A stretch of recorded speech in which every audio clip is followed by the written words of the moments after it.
My educational channel విద్యా ఉద్యోగ సమాచారానికి స్వాగతం. మీకు కాంపిటేటివ్ ఎగ్జామ్స్కి ఉపయోగపడే చాలా ముఖ్యమైన ప్రశ్నల్ని ఎక్స్ప్లెయిన్ చేయడం జరుగుతుంది. డైలీ 10 క్వశ్చన్స్ తీసుకుంటున్నాను. వివిధ పోటీ పరీక్షలు యూపీఎస్సీ, టీజీపీఎస్సీ, డిఎస్సి, ఎస్ఎస్సి లాంటి ఎగ్జామ్స్లో ఉన్న ప్రశ్నలు అయితే మీకు ఎక్స్ప్లెయిన్ చేస్తున్నాను. ఛానల్ని సబ్స్క్రైబ్ చేయండి. డైలీ 5 minutes కేటాయించండి. 10 క్వశ్చన్స్ విత్ ఎక్స్ప్లెనేషన్ నేర్చుకోండి. ఇవాళ క్వశ్చన్ నెంబర్ 1 లేట్ చేయకుండా చూద్దాం. ఫస్ట్ క్వశ్చన్, వాతావరణంలోని ఏ పొరలో జెట్ ఎయిర్ క్రాఫ్ట్స్ ప్రయాణిస్తాయి అనే ప్రశ్న అడిగాడు. ఇక్కడ డిఎస్సిలో స్ట్రాటోస్పియర్లో ప్రయాణిస్తాయి జెట్ ఎయిర్ క్రాఫ్ట్స్. మీరు చూడండి, మన భూమిపైన ఉన్న వాతావరణంలో లేయర్స్ ఫస్ట్ ట్రోపోస్పియర్, తర్వాత స్ట్రాటోస్పియర్, తర్వాత మీసోస్పియర్, తర్వాత థర్మోస్పియర్, తర్వాత ఎగ్జోస్పియర్, ఇట్లా ఉంటుంది. మీకు ఇక్కడ స్ట్రాటోస్పియర్లో జెట్ ఎయిర్ క్రాఫ్ట్స్ ప్రయాణిస్తాయి. స్ట్రాటోస్పియర్లోనే మీకు ఓజోన్ లేయర్ ఉంటుందండి. ఈ ఓజోన్ లేయర్, దీని యొక్క కెమికల్ ఫార్ములా O3, 3 ఆక్సిజన్ పరమాణువులు. ఇక్కడ మీకు O3 లేదా ఓజోన్ లేయర్ అనేది మా సూర్యుని నుండి వచ్చేటటువంటి అల్ట్రా వైలెట్ రేస్ అంటాము, అతినీలలోహిత కిరణాల నుండి మన భూమి మీద ఉన్న జీవజాలాన్ని ప్రొటెక్ట్ చేస్తుంది ఈ ఓజోన్ లేయర్, రైట్. ఇదే స్ట్రాటోస్పియర్లో మీకు జెట్ ఎయిర్ క్రాఫ్ట్స్ ప్రయాణిస్తాయి. క్వశ్చన్ నెంబర్ 2 చూడండి. నాసా విస్తరించండి అన్నాడు. ఇది చాలాసార్లు అడుగుతున్నాడు ఈ ప్రశ్న. ఈ నాసా అనేది దీని యొక్క ఫుల్ ఫామ్ చూడండి, national aeronautics and space administration అండి. ఇది యుఎస్ఏ అంటే యునైటెడ్ స్టేట్స్ ఆఫ్ అమెరికా ఉంది కదా, వారి యొక్క అంతరిక్ష పరిశోధన సంస్థ ఇది. స్పేస్ అంటేనే అంతరిక్షం. అంటే యుఎస్ఏ చేసే అంతరిక్ష ప్రయోగాలన్నీ కూడా ఈ నాసా పర్యవేక్షణలోనే జరుగుతాయి.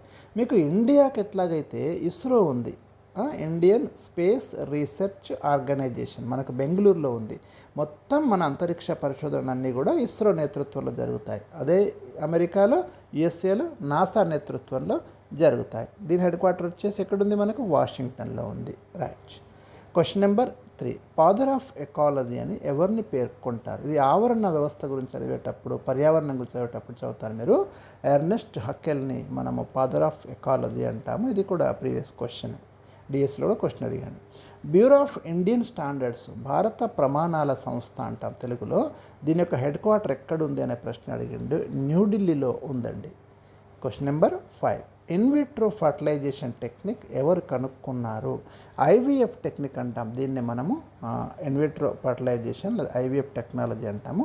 దీన్ని కనుక్కున్నది Robert Edwards and Patrick Steptoe అండి. క్వశ్చన్ నెంబర్ 6, 1884లో ఇండియన్ నేషనల్ యూనియన్ని ఎవరు స్థాపించారు?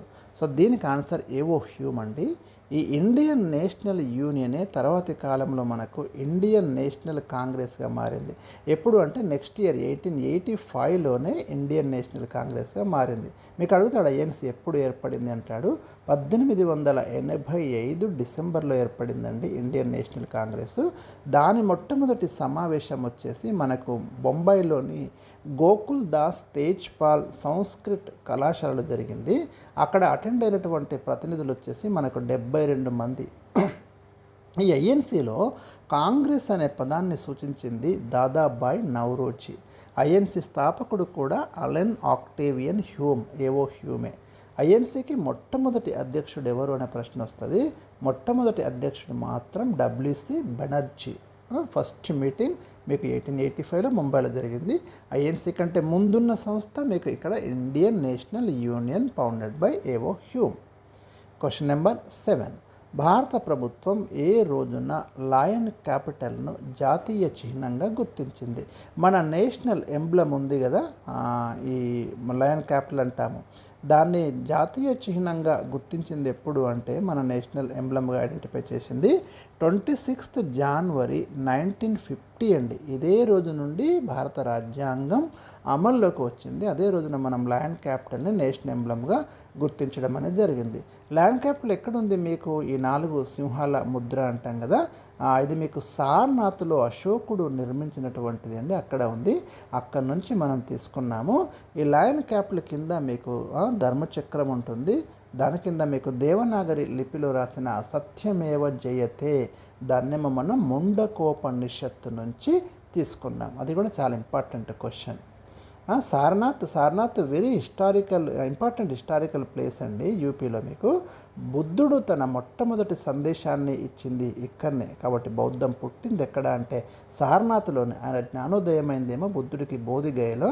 తన ఫస్ట్ స్పీచ్ డెలివరీ చేసింది మాత్రం సారనాథ్లో. క్వశ్చన్ నెంబర్ 8, ఒత్తిడి ప్రెజర్ను ఏ ప్రమాణాలలో కొలుస్తారు? ఇవి ప్రమాణాలు కొంచెం ప్రశ్న అడిగాడండి. పాస్కల్ యూనిట్స్లో కొలుస్తాం. ప్రెజర్కి ఒత్తిడికి ప్రమాణాలు పాస్కల్. రాయిటర్స్ వార్తా సంస్థ ఏ దేశానికి చెందింది? ఇది మీడియా నుంచి వచ్చిన క్వశ్చన్ అండి. రాయిటర్స్ ప్రసిద్ధి చెందినటువంటి ఒక న్యూస్ ఏజెన్సీ. ఇది బ్రిటన్కి చెందినటువంటి news agency. Next question, Ramakrishna mission ప్రధాన కార్యాలయం ఉన్న బేలూరు మఠం ఏ రాష్ట్రంలో ఉంది? పశ్చిమ బెంగాల్లో ఉందండి. రామకృష్ణ మిషన్ స్థాపించింది ఎవరు అంటే స్వామి వివేకానంద. స్వామి వివేకానంద యొక్క గురువు ఎవరు అంటే రామకృష్ణ పరమహంస అండి. అసలు పేరు గదాధర్ చటోపాధ్యాయ. రామకృష్ణ పరమహంస అసలు పేరు.